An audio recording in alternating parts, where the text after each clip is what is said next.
think it really, really irritates people when they see the likes of, what were seen as very wealthy members of organised crime groups. When they eventually come to court, they then seek or are given free legal aid. Yeah. So therefore, they've had this sort of lifestyle. They've had, a lifestyle most of us will never even get a sniff of. Yeah.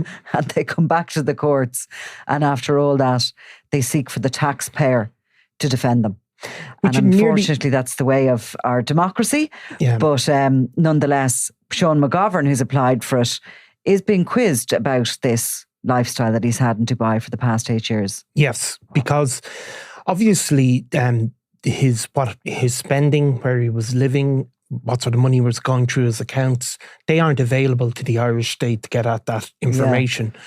I mean, the free legal aid thing is a very, very curious thing, isn't it? I mean, if Daniel Kinahan is extradited, he'll probably apply for free legal aid. I mean, 100%. So it's almost granted under all conditions, isn't it? I think if you're facing a charge like murder now, you can go for it. Can you be refused it if you're facing a charge of murder and you have the means? Jerry Hutch, for example, paid for his own legal team. I know he has assets in this country that are in his name that they can say. And McGovern's assets in this country that were in his name were taken from him by the Criminal Assets Bureau already. Exactly. And what he's giving that detail. And what he has in Dubai is a mystery, because the Dubai officials, look how long it took to hand them over. They're not going to hand over, even if they have access to that, they're not going to hand that information over. So the state is in a position, it can say, it certainly is suspicious that you don't have, that you're not giving this information or saying you have no money. But they're not going to deny, I suppose, the man a chance to have a defence on the basis of suspected money abroad that they can't even prove he can access, I suppose. And you see, the problem with the fact that, a judge can come down heavy-handed and say no, but automatically somebody is then given a means to appeal. And I think we saw that recently in the case of James Lean. His trial was due to start in the Special Criminal Court. James Lean is charged in relation to that crystal meth seizure in Cork. Nathan MacDonald has already pleaded guilty and is serving a 12-year sentence behind bars for his role in it. But the Special Criminal Court trial was listed. The time had been set away in the courts, and he came in with his defence team with the bizarre argument, I have to say, that I haven't seen that often in court. And it was, they simply hadn't had time to kind of comprehend exactly what the case was, that they said straight out, the defence team, that they couldn't offer him a proper defence if the trial could go ahead. Exactly. Now, and you could see that everybody was a bit, oh, come on. But still, the judges gave them the extra time and have kicked the trial well into next year. I think Lean is due for mention in the courts before the end of this year, but it's going to be at least March, if not into April. And it sort of screws everything up in the courts. But nonetheless, I do think if somebody says we cannot offer him a reasonable defence here. Yeah.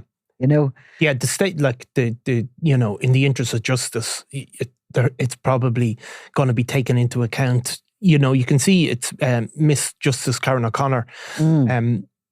She is said in court that she's not satisfied with the level of information provided in a statement of means document. So if a statement of means, in order to apply for legal aid, you'll have to write out this document, a signed affidavit effectively, where you say, this is what assets I have. And, she has pointed out that it contains at best scant detail, because he's obviously, look, we haven't seen the document, but one can presume he hasn't.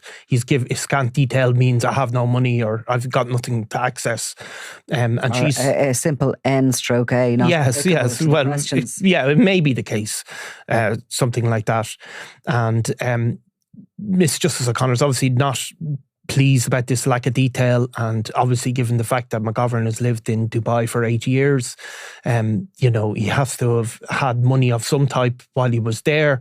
She presumably feels that some of, where he had that money should be included in the document. And she actually asked the state if it had adopted a position. So the state, I suppose, interestingly, kind of said it had no observations or comments to make on the matter, effectively leaving it putting it back on the judge to make a decision, saying that it wasn't their position that he, McGovern had access to a lot of money, for example. So she's called it a difficulty. She added that there was just basically no detail, and she said, we have received no information or assistance on how Mr. McGovern has been living for the last 8 years in Dubai and how that has been funded. No details at all in respect of his financial position. So McGovern is 39. Yeah. And his Irish address was at Kildare Road in Crumlin in Dublin 12, which was within that sort of neighbourhood where Liam Byrne, his former business partner and one-time best friend, was living, along with the David Byrne who was murdered at the Regency and others. And he was part of that, I suppose the Dublin or the Irish branch of the Kinahan organisation. Very much at the centre of that organisation, along with the two Byrne brothers, very much, right up the top.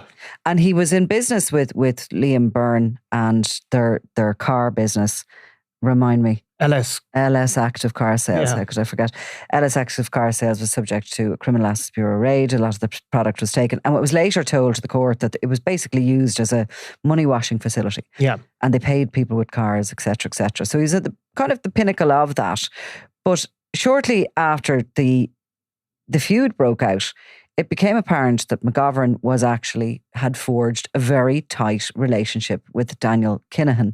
And following the murder of Noel Kerwin on the 22nd of December in 2016 in Clondalkin, McGovern left the country never to come back. Yeah. Now, he was named during the sanctions against the Kinahan organisation. He wasn't sanctioned, but it was announced that there was a warrant issued for his arrest at that time. And the allegations of his role in the Kinahan Cartel were laid out by the US Treasury Department. And effectively, they said that it was their assertion that any of the criminal activity Daniel Kinahan wished to carry out, he would do so through McGovern. And McGovern was involved in the smuggling of multi-ton worths of cocaine.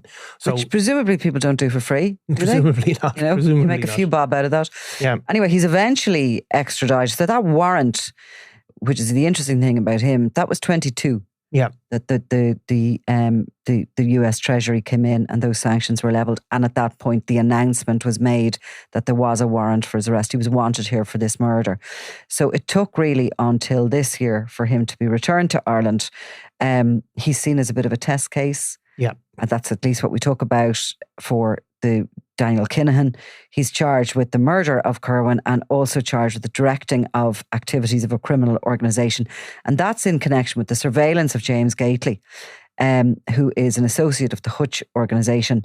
And between October of 2015 and April of 2017, he's cited as keeping him under surveillance. Now, what we know is that the international hitman Imre Arakas travelled into Ireland in April of 2017 on a mission to kill Gately, that he was in communication with two phones in Dubai at that point, and one of them was used by a handle called Knife and the other Bon. Knife is understood to be the handle that McGovern used. So McGovern has, of course, been served with a book of evidence at this point, and we don't know what's in that book of evidence. The trial hasn't begun.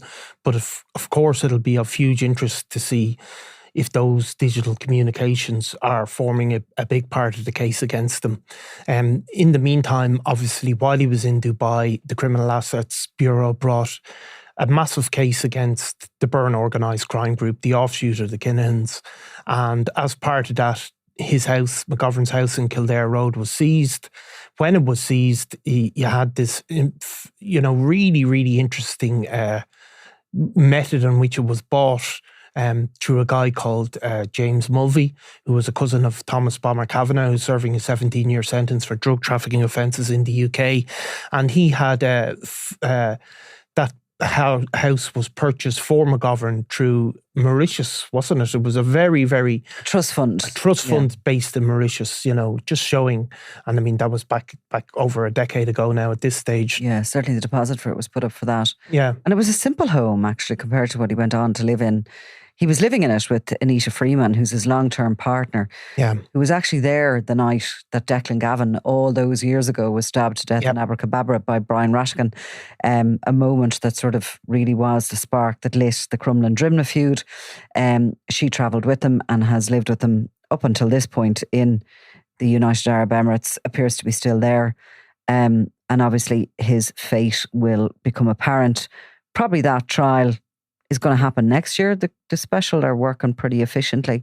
But I think that, while not a lawyer, I just think that Justice O'Connor, who was sitting with Judge Sarah Berkeley and Judge David McHugh, must have been absolutely frustrated to see a document, with the application for free legal aid without probably most of the questions answered on it, or without any much information provided, has raised it. But you'd wonder how much power the Special Criminal Court will have to either refuse him the legal aid or to insist that proper documentation from the Emirates comes through. I mean, I think it'll be a tough struggle to force documentation through from the Emirates, or to demand it under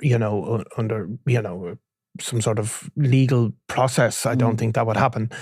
See, what we have reported before was that McGovern, when he landed in Dubai, was set up in an apartment by Daniel Kinahan.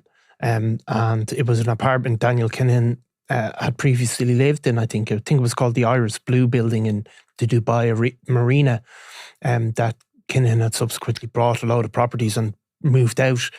But it was subsequently revealed by the International Consortium of Investigative Journalists that apartment, Daniel Kinahan had paid a 46,600 euro payment up front for a year's rent for that apartment. And there was reports that McGovern had moved in after him. So 46,000 pocket money. It's pocket money, but it's still a lot of, I suppose if it could be shown that he was living in this location, you'd have a sense of what sort of money was certainly being spent. But at the end of the day, people are in the Irish legal system, people are innocent until they're proven guilty. And as part of our legal rights, people have rights to have a defence. And to apply for that. Yeah. For that. And to have a competent people are refused as well, the legal aid. So we'll wait and see. We will wait to see. Yeah. Anyway. Yes. So we'll leave McGovern there. Where is he? He's in Portlaoise. He's in Portlaoise. Yeah. We've heard very little reports of him. He was certainly in a protected wing at one point with, a variety of I suppose, people that are being kept apart from the general prison population. McGovern was kept there for a couple of reasons, fears for his safety and also fears of, interactions with rivals of the Kinahan faction, I suppose. But he's certainly hasn't been making noises in the prison system. But he's one of those guys like Daniel Kinahan himself, who've never spent a significant amount of time in a prison before this. Obviously, McGovern had been held in I think there's one main prison in Dubai. He'd been held there, and it was said when he got on the flight home, while we would be thinking, that's his worst day ever, he was, I think it was said, quite relieved to be getting out of a genuine hellhole prison in the middle of Dubai, which really doesn't sound appealing when you read about how prisoners are kept there. So maybe Portlaoise is a nice break for a while anyway. Indeed. Right. Okay, thanks, Niall. Thanks, Nicola. I'm Nicola Tallant and you're watching Crime World, a podcast about criminals, drugs and the underworld in Ireland and across the globe. Make sure you subscribe to our channel and turn on notifications so you can be the first to watch all our latest episodes. You can also listen wherever you get your podcasts.